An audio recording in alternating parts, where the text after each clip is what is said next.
আল্লাহ পাক একা ছিলেন, এরপরে আল্লাহ রাব্বুল আলামিন আরশ সৃষ্টি করেছেন এবং তার আরশটা ছিল পানির উপরে, কানা আরশুহু আলাল মা। এরপরে আল্লাহ পাক সৃষ্টি করেছেন কলম এবং কলমকে বলেছেন উকতুব, কলম তুমি লিখো। আমাদের কলম নয়, আল্লাহর স্পেশাল কলম, কলম তুমি লিখো। কলম কথা বলেছিল, কলম বলেছিল মাযা আকতুব, হে আল্লাহ আমি কি লিখব। আল্লাহ পাক বলেছিলেন কিয়ামত পর্যন্ত যত কিছু হবে সব কিছু লিখে ফেলো। লাউহে মাহফুজের মধ্যে কলম প্রতিটা বিষয় লিখে ফেলেছে। এই পৃথিবীতে, এই মহাবিশ্বে কিয়ামত পর্যন্ত কবে, কোথায়, কোন ঘন্টায়, কোন সেকেন্ডে, কোন মুহূর্তে কি হবে, এর বাইরে কিচ্ছু হবে না ইনশাআল্লাহ তাআলা। তো এখানে আল্লাহ পাক পুরো মহাবিশ্বের তাকদীর লিখেছেন, শুধু মানব জাতির নয়, প্রত্যেকটা বিষয় লেখা হয়েছে। এরপরে আল্লাহ রাব্বুল আলামিন 6 দিনে এই মহাবিশ্ব সৃষ্টি করেছেন। হুয়াল্লাযী খালাকাস সামাওয়াতি ওয়াল আরদা ফি সিত্তাতি আইয়াম, তিনি সেই আল্লাহ যিনি এই মহাবিশ্বকে সৃষ্টি করেছেন মাত্র 6 দিনে। আর আল্লাহর একদিন আমাদের একদিনের সমান নয়। আল্লাহ পাকের একদিন, শুধু কিয়ামতের দিন, মানুষের 50,000 বছরের সমান।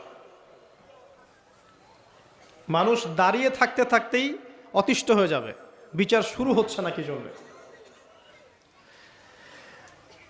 তো আল্লাহ রাব্বুল আলামিন পুরো মহাবিশ্ব সৃষ্টি করেছেন এবং আসমান সমূহ জমিন একটা বিন্দুর মধ্যে ছিল, যেটা এখনকার সায়েন্স বলে যে বিগ ব্যাং থেকে সৃষ্টি হয়েছে মহাবিশ্ব। আর আল্লাহ পাক কোরআনে বলছেন বিগ ব্যাং থেকে নয়, বরং আল্লাহর হুকুমে সৃষ্টি হয়েছে মহাবিশ্ব। সূরা আম্বিয়া 30 নম্বর আয়াত পড়ে দেখবেন, আল্লাহ বলছেন আওয়ালাম ইয়ারাল্লাযীনা কাফারু আন্নাস সামাওয়াতি ওয়াল আরদা কানাতা রাতকান ফাফাতাকনাহুমা। যারা অবিশ্বাস করছে তারা কি লক্ষ্য করে দেখে না যে আসমান সমূহ এবং জমিন একটা বিন্দুর মধ্যে ছিল, এরপর আমি আল্লাহ সেটাকে পৃথক করে দিলাম। সুবহানাল্লাহ। তো এই শিক্ষা ব্যবস্থা আপনাকে ওই বিগ ব্যাং পর্যন্ত নিয়ে যাবে। এর উপরে কি সেটা চিন্তা করার ক্ষমতা এরা রাখে না। আর তাদের চিন্তা যেখানে শেষ, আল্লাহ পাকের চিন্তা সেখান থেকে শুরু। আল্লাহু আকবার। আল্লাহ পাক বলছেন বিগ ব্যাং এমনি এমনি হয়নি, আমার হুকুমে হয়েছে, আমি এটাকে পৃথক করে দিয়েছি। সুবহানাল্লাহ।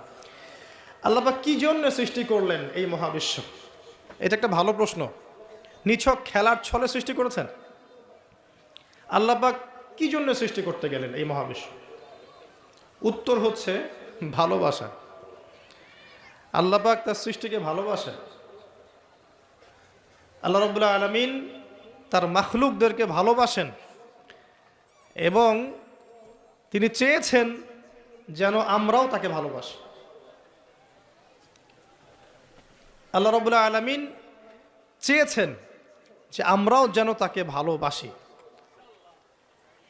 আল্লাহ রাব্বুল আলামিন এর কাছে 100 ভাগ রহমত বা ভালোবাসা এবং দয়া আছে, যার মধ্যে 1 ভাগ, মাত্র 1 ভাগ তিনি পুরো মহাবিশ্বে ছড়িয়ে দিয়েছেন। সমস্ত সৃষ্টির মধ্যে এই 1 ভাগ ভালোবাসা বিরাজ করছে। এই 1 ভাগের মধ্যে আছে বাবা মায়ের প্রতি ভালোবাসা, স্ত্রী সন্তানের প্রতি ভালোবাসা, আমাদের বাচ্চা কাচ্চাদের প্রতি ভালোবাসা, আত্মীয়তার হক, প্রতিবেশীর হক, দেশকে ভালোবাসা, আবেগ অনুভূতি সব এই 1 ভাগের মধ্যে আছে। সুবহানাল্লাহ। এই পুরো মহাবিশ্বে যত মহব্বত আছে এটা 1%, 1% মাত্র। আর এই 1 ভাগ ভালোবাসার জন্য আমরা কি করছি সেটা আমরাই বুঝতে পারছি। আর বাকি যে 99 ভাগ রহমত, দয়া, ভালোবাসা, এটার কথা আল্লাহ পাক বলেছেন, এটা দিয়ে আল্লাহ পাক কিয়ামতের দিন তার বান্দাদের প্রতি রহম করবেন ইনশাআল্লাহ।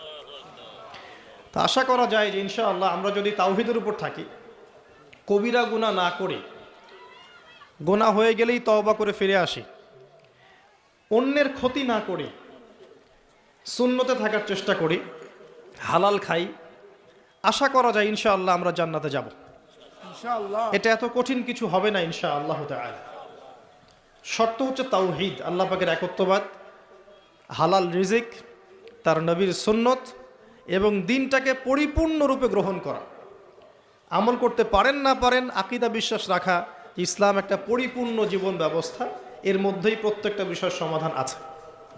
হয়তো আপনি আমল করতে পারবেন না, কিন্তু আকীদা আছে। আশা করা যায় ইনশাআল্লাহ আল্লাহ পাক সগীরা গুনাহগুলো আমাদের মাফ করে দেবেন ইনশাআল্লাহ তাআলা। 99 রহমত। কয়েকটা এক্সাম্পল দিচ্ছি আমি। একজন ব্যক্তি ছিলেন বনু ইসরাইলের মধ্যে, সেই ব্যক্তি 99টা খুন করেছিল, 99টা মার্ডার করার পরে সে চিন্তা করেছে তওবা করবে। তার তওবা আছে কি না এটা জিজ্ঞেস করার জন্যে তিনি অনেক মানুষের কাছে ঘুরেছেন। তাকে সবাই নেগেটিভ উত্তর দিয়েছে। এক পর্যায়ে গিয়ে সে একজন আবেদকে জিজ্ঞাসা করেছে, আবেদকে যে বেশি বেশি ইবাদত করে। আবেদ কিন্তু সেই ব্যক্তি নয় যে আলেম, কথা বুঝতে পারছেন? আলেম তার কাছে জ্ঞান থাকে এবং জ্ঞান অনুযায়ী সে আমল করে, আর আবেদের কাছে খুব একটা বেশি জ্ঞান থাকে না, কিন্তু সে ইবাদত করে। এই আবেদকে সে জিজ্ঞাসা করেছিল আমার কি তওবা হবে? সে আবেদ বলেছিল যে তুমি 99টা খুন করেছো, তোমার কিসের তওবা? তো সে ব্যক্তি এই আবেদকেও খুন করে 100টা মার্ডার পূর্ণ করেছিল। এরপরে তার মধ্যে আবার তওবার চেতনা আসে, তাকে জানানো হয় অমুক জায়গায় একজন আলেম আছেন, তার কাছে গিয়ে প্রশ্ন করো, তিনি উত্তর দিবে। সে আলেম তাকে জানালো যে হ্যাঁ, তোমার তওবা করার সুযোগ আছে, তুমি খালেস অন্তরে আল্লাহর কাছে তওবা করতে পারো, আল্লাহ চাইলে তোমাকে মাফ করতে পারে। এবার সে তওবা করলো, করার পরে কি করতে হবে পরামর্শ চাইলো। আলেম তাকে বলল তুমি এই এলাকা থেকে চলে যাও, অনেক দূরে হিজরত করো, যেখানে যাতে করে আগের হিস্ট্রির সাথে তোমার কোনো সম্পর্ক না থাকে, আগের জীবনের সাথে তোমার সম্পর্ক না থাকে, নতুন জীবন গঠন করো। সে যেতে যেতে রাস্তায় মারা গেল এবং আল্লাহ রাব্বুল আলামিন জান্নাতের ফেরেশতা এবং আযাবের ফেরেশতা দুজনকেই পাঠালেন। এই দুজন ফেরেশতা তারা তার আত্মাকে নিয়ে ঝগড়ায় লিপ্ত হলো, কে তার রূহটা কবজ করবে, কে তার রূহটা নিয়ে যাবে। আর আপনারা জানেন যদি রূহটা নিয়ে যায় আযাবের ফেরেশতা, তার মানে কি, তার ফয়সালা কি? জাহান্নাম। জান্নাতের ফেরেশতা নিয়ে গেলে ফয়সালা জান্নাত ইনশাআল্লাহ। তো আল্লাহ রাব্বুল আলামিন এখানে একটা কৌশল করলেন। আল্লাহ পাক রাস্তাটাকে লম্বা করে দিলেন। সে তওবার জন্য যতটুকু এসেছিল এই রাস্তাটাকে আল্লাহ পাক লম্বা করে দিলেন, ওই রাস্তার চেয়ে যে রাস্তার থেকে সে যাচ্ছিল। আল্লাহ পাক কৌশল করে তাকে মাফ করে দিলেন। আল্লাহ পাক ফেরেশতাদেরকে বললেন রাস্তাটা পরিমাপ করে দেখো, কোন রাস্তার পরিমাপটা বেশি, সে যেখানে যাচ্ছিল সেটা না তওবার রাস্তা? তো তওবার রাস্তার লম্বা বেশি দেখালো, এতে করে আল্লাহ পাক তাকে মাফ করে দিলেন। আলহামদুলিল্লাহ, আল্লাহ পাকের দয়া। একজন মহিলা ব্যভিচারিণী, ব্যভিচার বোঝেন তো? আমি আবার আপনাদের ভাষা খুব একটা বুঝতে পারছি না। তো জিনা, জিনা তো বোঝেন, হারাম সম্পর্ক। কাছে আসার গল্প শুনেছেন? কাছে আসার গল্প কার কাছে? একজন গায়রে মাহরাম পুরুষ একজন গায়রে মাহরাম মেয়ের কাছে যাবে, এই হলো গল্প। জিনা, ব্যভিচার। একজন ব্যভিচারিণী মহিলা একবার এক কুকুরকে পানি পান করিয়েছিল। কুকুরটা অনেক তৃষ্ণার্ত ছিল, সে তার মোজা খুলে কুয়ার ভিতরে নিয়ে সেখান থেকে পানি তুলে কুকুরকে পান করিয়েছে। এই আমলটার কারণে আল্লাহ পাক এই ব্যভিচারী মহিলাকে মাফ করে দিয়েছে। আরেকজন ব্যক্তি, তিনিও বনু ইসরাইলের। বনু ইসরাইল কারা চিনেন তো? কারা? রোহিঙ্গারা? কারা? বনু ইসরাইল কারা? কার সন্তানদেরকে বনু ইসরাইল বলা হয় বলেন? শুধু ওয়াজ শুনলে হবে না তো, কিছু শিখতে হবে তো। ইব্রাহিম আলাইহিস সালামের দুই ছেলে, কয় ছেলে? একজনের নাম হচ্ছে ইসমাঈল আলাইহিস সালাম, একজনের নাম হচ্ছে ইয়াকুব আলাইহিস সালাম, সরি ইসহাক আলাইহিস সালাম। ঠিক বলেছেন, মাঝে মাঝে এভাবে বলতে হয় যাতে আপনি সঠিক বলছেন না ভুল বলছেন বোঝা যায়। একজনের নাম কি? ইসমাঈল, আরেকজনের নাম ইসহাক। ইসহাক আলাইহিস সালামের ছেলের নাম হচ্ছে ইয়াকুব আলাইহিস সালাম। কথা বুঝতে পারছেন? আর ইয়াকুব আলাইহিস সালামের বংশধরদেরকে বলা হয় বনু ইসরাইল। এবার মনে থাকবে ইনশাআল্লাহ। তো এই বনু ইসরাইলদের মধ্যেই বেশিরভাগ নবী এসেছেন। ইউসুফ, দাউদ, সুলাইমান, মুসা, ঈসা সব বনু ইসরাইলের মধ্যেই। শত শত নবী সব বনু ইসরাইলের মধ্যেই। আর ইসমাইল আলাইহিস সালামের বংশে এসেছেন সর্বশেষ একজন নবী, তার নাম মুহাম্মদুর রাসূলুল্লাহ সাল্লাল্লাহু আলাইহি ওয়াসাল্লাম। তো বনু ইসরাইলের আরেকজন ব্যক্তি, সে প্রচণ্ড পাপ করেছিল সারা জীবনে। মৃত্যুর আগে সে তার সন্তানদেরকে বলেছে যে আমি যখন মারা যাব আমার দেহটাকে আগুনে পুড়িয়ে ফেলবে, পুড়িয়ে অর্ধেক ছাই সমুদ্রে ভাসিয়ে দিবে আর অর্ধেক ছাই বাতাসে উড়িয়ে দিবে। আমি যত পাপ করেছি আল্লাহ পাক যদি আমাকে ধরতে পারেন তাহলে আমার আর রক্ষা নাই। মানে তার ধারণা যে আল্লাহ তাকে ধরতে পারবে না, এটা ওর ধারণা। আকিদা, আকিদা কুফরি না? কুফরি বোঝেন না? যে বিশ্বাস করে যে আল্লাহ তাকে আবার পুনরুত্থিত করতে পারবেন না, এই আকিদা কি ইমানের আকিদা না কুফরি? আকিদা কুফরি। কুফরি আকিদা নিয়ে সে তার সন্তানদেরকে ওসিয়ত করছে। তার মৃত্যুর পর সন্তানরা তাই করলো। করার পরে আল্লাহ রাব্বুল আলামিন সাগরকে আদেশ করলেন ছাইগুলোকে জমা করে দাও, এবং বাতাসকে আদেশ করলেন ছাইগুলোকে জমা করে দাও। হাদিস কিন্তু সহিহ। প্রকৃতি আল্লাহর কথা শোনে না? প্রকৃতি আল্লাহর কথা শোনে না? এই বিশাল সাগর আপনাদের আল্লাহর আদেশেই আপনার পা ধুয়ে দিচ্ছে। আপনি সামনে গিয়ে দাঁড়ান, আল্লাহর হুকুমে এই বিশাল শক্তিশালী সাগর আপনার পা ধুয়ে দিবে না? কিন্তু আল্লাহ যখন ওকে আদেশ করবেন যে আমার বান্দারা সবাই ইয়াবা খায়, আমার বান্দারা সব মাদক খায়, আমার বান্দারা সব জেনা করে, আমার বান্দা বান্দিরা এখানে পতিতা বৃত্তিতে লিপ্ত হয়েছে, জেনায় লিপ্ত হয়েছে, আমার বান্দা বান্দিরা এখানে নগ্ন হয়ে ঘুরছে, নামাজ কালাম পড়ছে না, তুমি এদের সবাইকে ভাসিয়ে দাও। সাগর ওই দিন আপনাকে ভাসিয়ে দিবে। সাগর তার কথা শুনবে না? প্রকৃতি আল্লাহর কথা শোনে। তো এই প্রকৃতি জড়ো করে দিল ছাইগুলো। জড়ো করে দেওয়ার পরে আল্লাহ পাক ওই ব্যক্তিকে আবার জীবিত করে বললেন যে তুমি এই কাজটা কেন করেছিলে? কোন কাজ? মৃত্যুর পরে ছাই বানিয়ে উড়িয়ে দেওয়ার কাজটা কেন করেছিলে? তখন সেই ব্যক্তি বলছে মিন খাশিয়াতিকা ইয়া রাব্বি, হে আল্লাহ আমি আপনার ভয়ে এই কাজটা করেছিলাম। আল্লাহ পাককে সে আরো একটা সেন্টেন্স বলেছে। আল্লাহ পাক ওটা হাদিসের মধ্যে নিয়ে এসেছেন। তিনি বলেছেন আমি আপনার ভয়ে করেছি কি করি নাই, হে আল্লাহ আপনি তো সেটা ভালো করেই জানেন। কথা বুঝতে পারছেন? তো আল্লাহ পাক বললেন ঠিক আছে আমি তোমাকে মাফ করে দিলাম।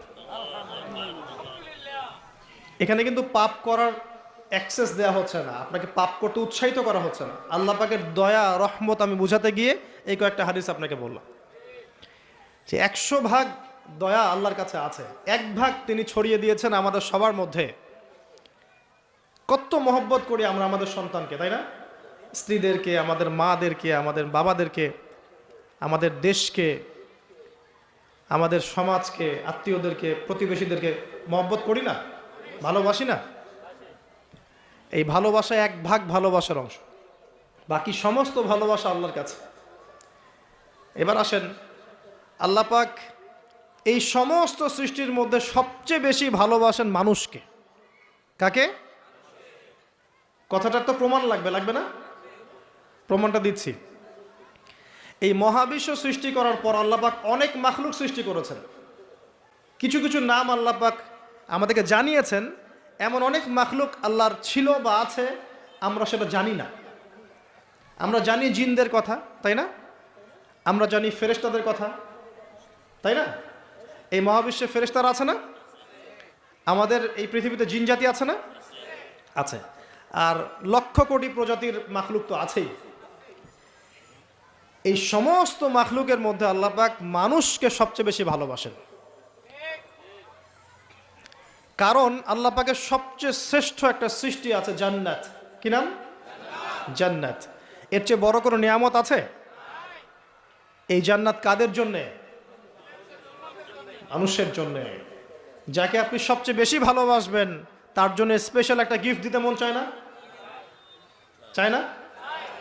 মনে করেন আপনি আপনার মাকে ভালোবাসেন, মন চায় না মাকে একটা সুন্দর বোরখা কিনে দেই, মায়ের থাকার জন্য একটা সুন্দর বাসা করে দেই, মায়ের টয়লেট করতে অসুবিধা না হয় টয়লেট সুন্দর করে দেই, মন চায় না?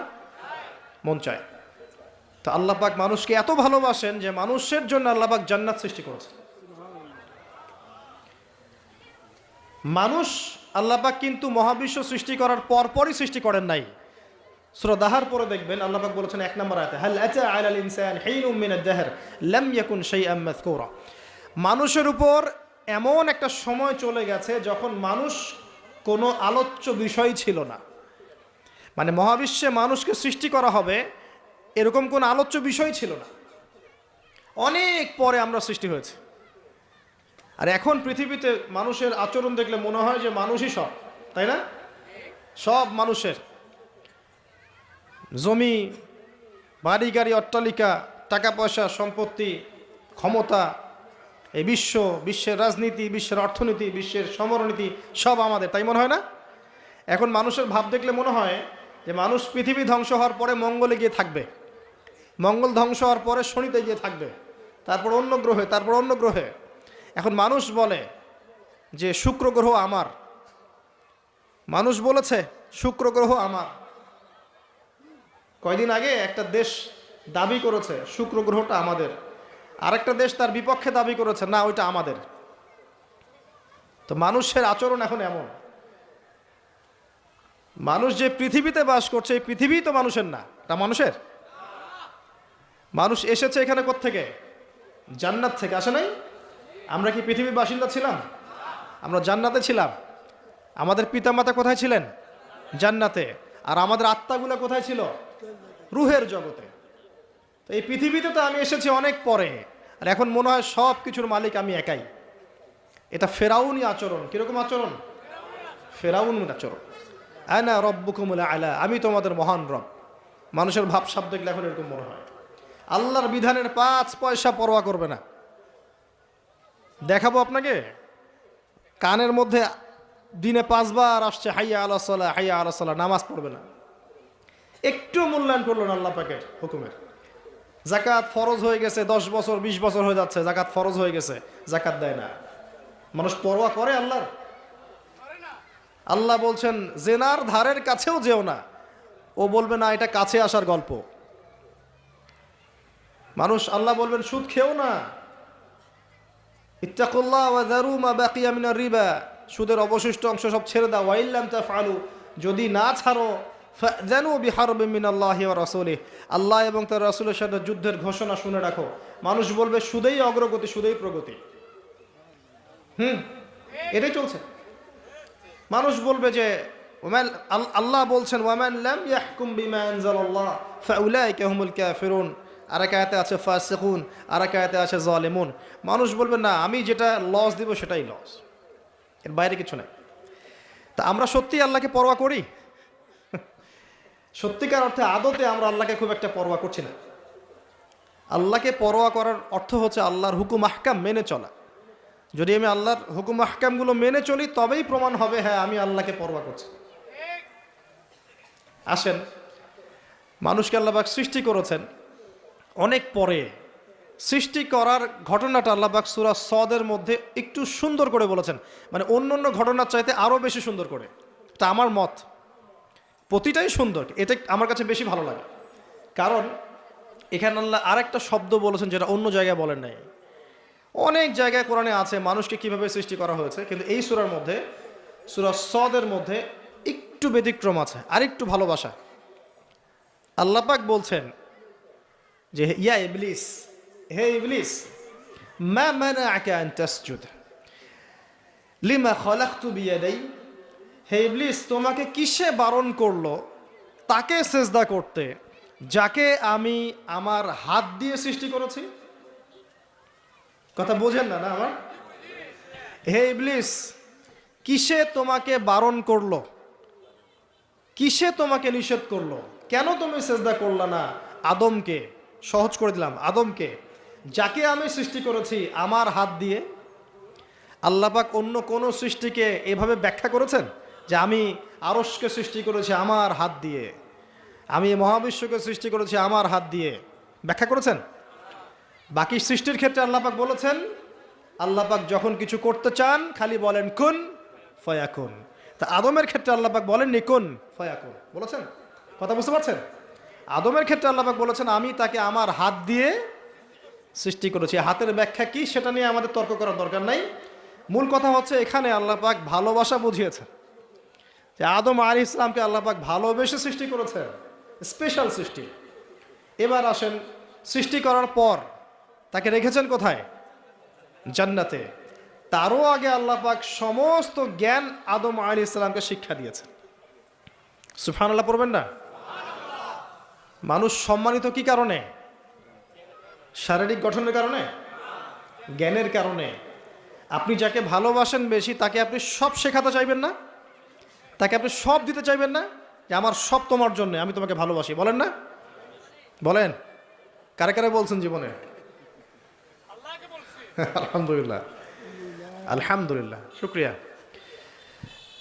এই কথাটা আল্লাহ পাক সূরা বাকারায় বলেছেন যে ওয়াল্লামা আদামাল আসমাআ কুল্লাহা, আমি আদমকে সমস্ত বিষয়ের নাম শিক্ষা দিয়েছি। সুবহানাল্লাহ। এমন শিক্ষা দিয়েছেন যে শিক্ষা আল্লাহ পাক ফেরেশতাদেরকেও দেননি। কারণ তিনি আদম আলাইহিস সালামকে উপস্থাপন করলেন এবং বললেন যে আম্বিউহুম বিআসমাইহিম, এই নামগুলো তুমি বলে দাও। ফেরেশতারা কিন্তু বলতে পারলো না। আদম আলাইহিস সালাম বললে ফালাম্মা আম্বাআহুম বিআসমাইহিম ক্বালা আলাম আকুল লাকুম ইন্নী আ'লামু গায়বাস সামাওয়াতি ওয়াল আরদ। আল্লাহ পাক প্রথমে ফেরেশতাদেরকে বললেন নামগুলো বলে দাও।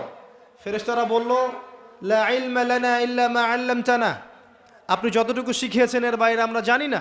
কিন্তু আদমকে বললেন আলাইহিস সালাম তুমি নামগুলো বলে দাও, তিনি সমস্ত নাম বলে দিলেন। সুবহানাল্লাহ।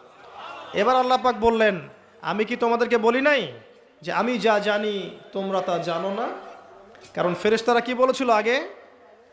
আতাজআলু ফিহা মান ইউফসিদু ফিহা ওয়া ইয়াসফিকু দিমা, আপনি কি এমন কোন সৃষ্টি পৃথিবীতে পাঠাতে চাচ্ছেন খলিফা করে যে পৃথিবীতে ফাসাদ সৃষ্টি করবে আর রক্তপাত ঘটাবে?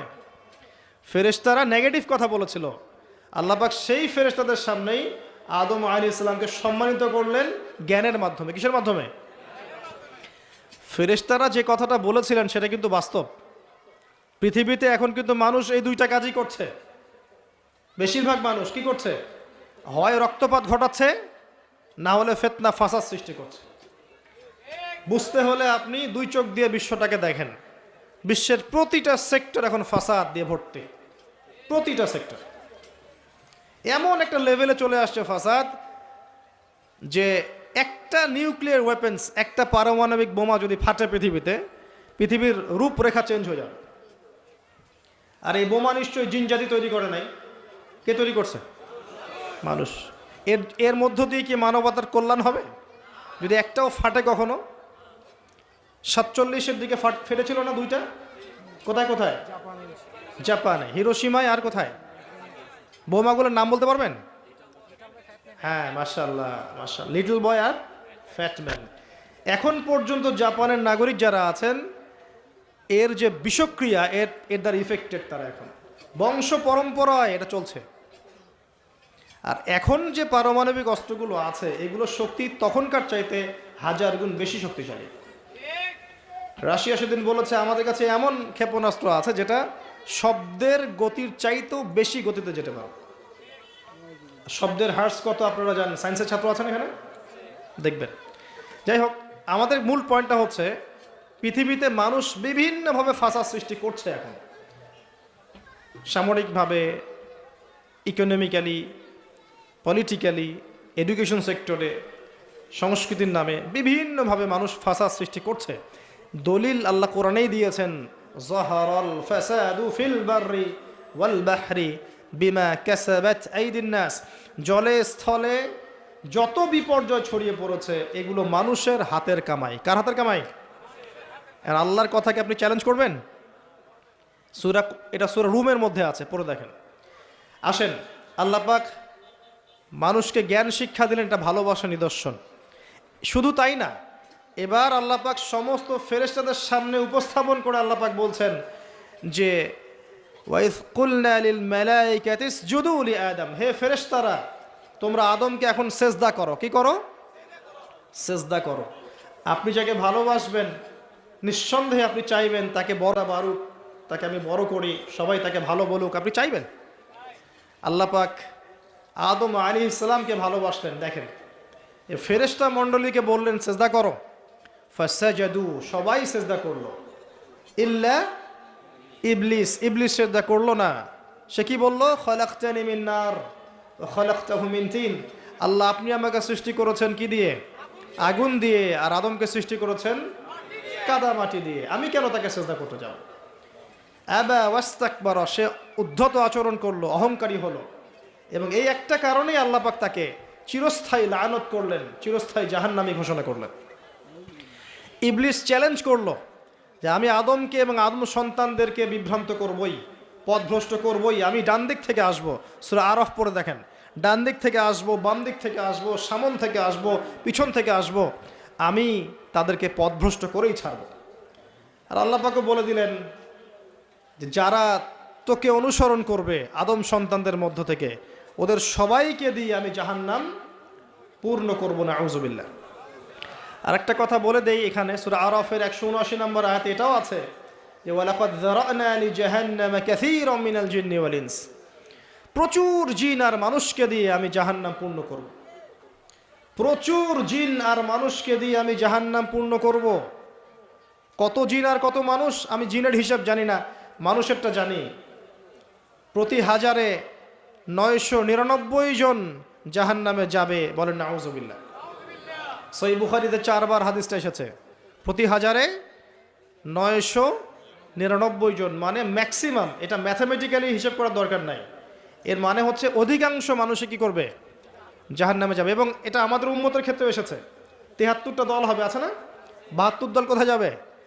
জাহান্নামে। এটা বোঝানো হচ্ছে বেশিরভাগ মানুষই কোথায় যাবে? জাহান্নামে। অপরাধ কি ছিল? অপরাধটা বলা আছে এই আয়াতে। 1 নাম্বার, লাহুম কুলুবুন লা ইয়াফকাহুনা বিহা, অপরাধ ছিল যে আল্লাহ পাক হৃদয় দিয়েছিলেন, উপলব্ধি করে নাই। কলব দিয়েছিলাম, উপলব্ধি করেনি, জাহান্নামে যাওয়ার কারণ। ওয়ালাহুম আযানুন লা ইয়াসমাউনা বিহা, কান দিয়েছিলাম, শোনেনি। ওয়ালাহুম আ'য়ুনুন লা ইউবসিরুনা বিহা, দু চোখ দিয়েছিলাম, দেখেনি। হৃদয় দিয়েছি, উপলব্ধি করে নাই, 1 নাম্বার কারণ। কান দিয়েছি, শোনে নাই। চোখ দিয়েছি, দেখে নাই। উলাইকা কাল আনআম, এরা হচ্ছে গবাদি পশুর মতো। এটা আল্লাহর কথা, আমার প্রতি রাগ করবেন না। আল্লাহ বলেছেন তারা হচ্ছে গবাদি পশুর মতো। দে আর জাস্ট লাইক ক্যাটলস, বাল হুম আদল, বরং এর চাইতেও এরা নিকৃষ্ট এবং জঘন্য। উলাইকা হুমুল গাফিলুন, এরা হচ্ছে গাফেল সম্প্রদায়। আল্লাহর আয়াতগুলো আমাদের কলিজে আঘাত লাগে না? না, এখন আমাদের কলবগুলো অনেক শক্ত হয়ে গেছে, মাশাআল্লাহ। সুম্মা কাসাত কুলুবুহুম, একটা আয়াত আছে না সূরা বাকারার মধ্যে, ফাহিয়া কাল হিজারাতি আও আশাদ্দু কাসওয়া, পাথরের মতো শক্ত হয়ে গেছে, বরং তার চেয়েও বেশি শক্ত হয়ে গেছে। দেখবেন আল্লাহর আয়াতগুলো যখন আপনার কলিজে আঘাত করবে না, শক্ত হয়ে যাবে, বুঝবেন আপনার কলবে 2টা জিনিসের অভাব আছে। একটা হচ্ছে আপনার কলব নিয়মিত পরকালকে স্মরণ করে না, নিয়মিত আপনার কলব মৌতকে স্মরণ করে না। 2 নাম্বার হচ্ছে আপনার কলবে কোরআনের তেলাওয়াত পৌঁছাচ্ছে না। এই দুটোই কারণ। কারণ নবী সাল্লাল্লাহু আলাইহি ওয়াসাল্লাম বলেছেন পাপ করলে কলবের মধ্যে কালো দাগ পড়ে। এভাবে পাপ করতে করতে করতে করতে কলবটা কলুষিত হয়ে যায়, দুর্গন্ধ বের হয়, কুৎসিত হয়ে যায়। যদি মানুষ তওবা করে কালিমা মুছে যায়, তওবা না করলে এটা বাড়তে থাকে। নবীজি বলছেন আমি কি তোমাদেরকে জানিয়ে দিব কোন কাজ তোমার কলবের মরিচা দূর করবে? সাহাবীরা বললেন অবশ্যই ইয়া রাসূলুল্লাহ। তিনি তখন এই 2টা কাজ বলেছেন। 1 নাম্বার, বেশি থেকে বেশি কোরআন তেলাওয়াত এবং মৌতের স্মরণ তোমার কলবকে পরিষ্কার করে দিবে ইনশাআল্লাহ। এই 2টো কাজ আমরা করতে চাই না। এখনকার সভ্যতায় গিয়ে দেখবেন কবরস্থান সমাজের বাইরে থাকে। একটা সমাজ, এর বাইরে দেখবেন কবরস্থান দূরে।